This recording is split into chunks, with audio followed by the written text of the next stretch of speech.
Andrew Scheer's climate plan has been criticized by economists and climate scientists because it will raise Canada's greenhouse gas emissions, not lower them.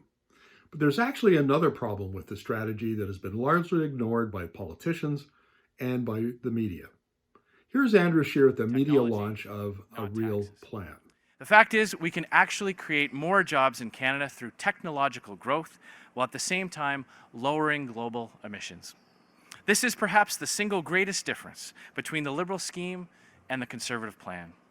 This is indeed the single biggest difference between the Conservatives and the other parties, the Liberals, the NDP, and the Green Party.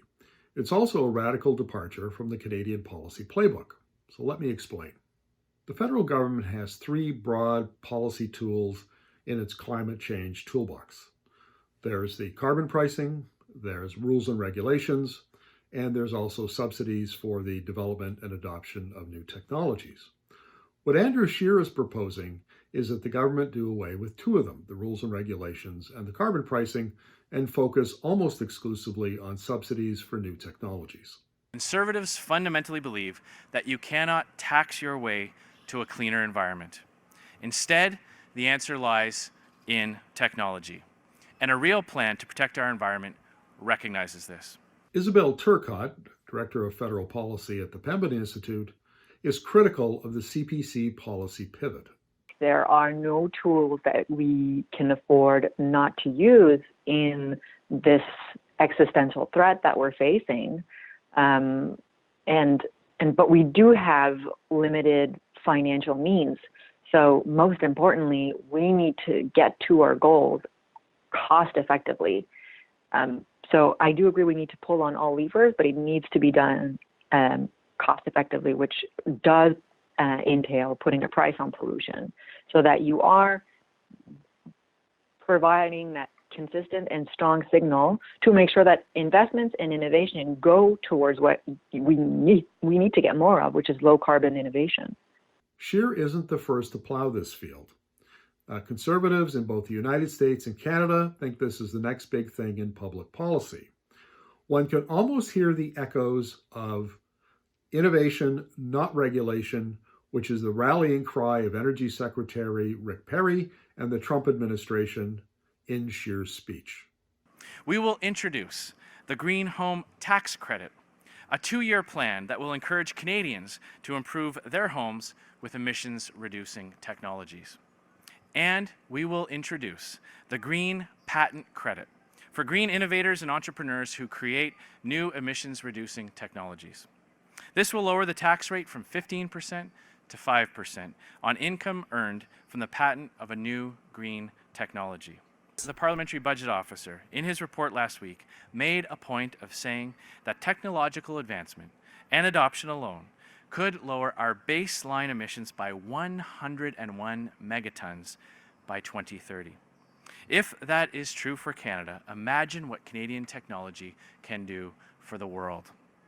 University of Houston economist Ed Hurst says that the American government has been subsidizing the development of new energy technologies for decades. But he also says that relaxing rules and regulations can remove economic incentives and reduce the urgency to bring new technologies to market sooner.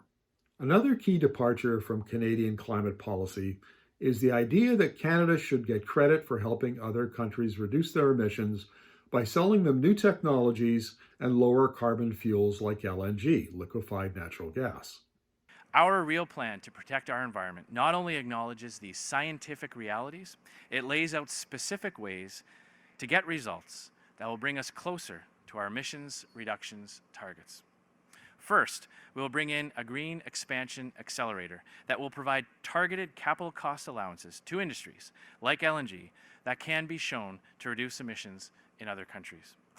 And we will create the new Canadian Clean brand, a product designation that will communicate to the world which technologies can lower emissions around the world.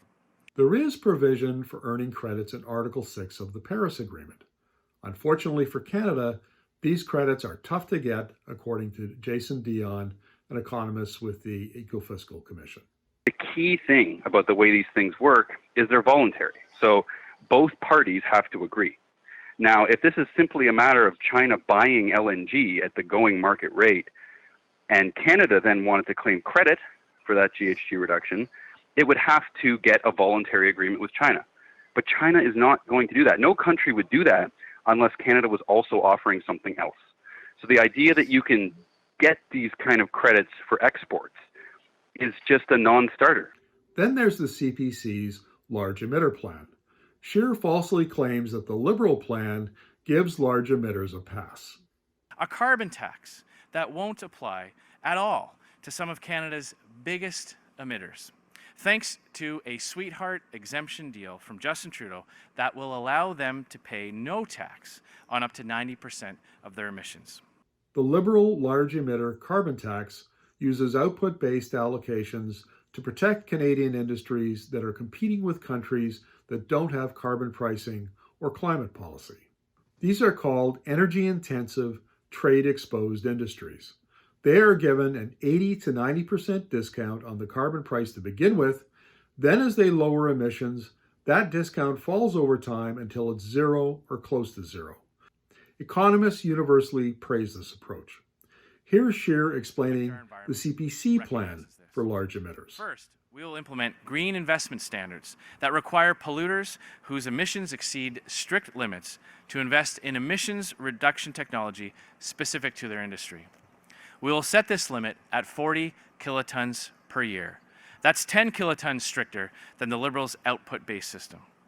Under the Conservative plan, it will not be free to pollute. And unlike the Liberal scheme, there will be no sweetheart deals for anybody. Isabelle Turcotte is not a fan of the CPC large emitter strategy. What sort of the conservative rhetoric in the conservative climate plan fails to recognize is that the current measures that we have put in the plan are really effective at doing that. Putting a price on pollution gives regulated industrial facilities, for example, the flexibility to invest as they see fit in the technologies, in the innovation that will allow them to increase their environmental performance. What do economists and climate scientists think of the CPC plan? Catherine Cahill and Andrew Leach gave it a D for ambition and an F on execution. Economist Mark Jacquard said that it will actually raise emissions by 2050 according to his computer modeling. He calls Scheer's plan a throwback to an earlier era in which climate-insincere politicians tried to trick climate-concerned scientists into believing that they were taking action to reduce GHG emissions.